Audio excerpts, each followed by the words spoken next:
Hello friends, आज आम पढ़ा भैल्यू एडेड कोर्स प्रथम चैप्टर परिवेश शिक्षा अनेक विषयर समाहार।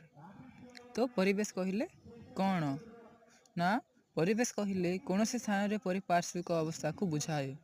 आम चारिपाखरे सबु प्रकार प्राकृतिक और कृत्रिम उपादान गुड़िकर समाहार ही परिवेश, जहाँ सजीव मानकर जीवन धारण प्रणाली सहित उत्प्रोत भाव में जड़ित।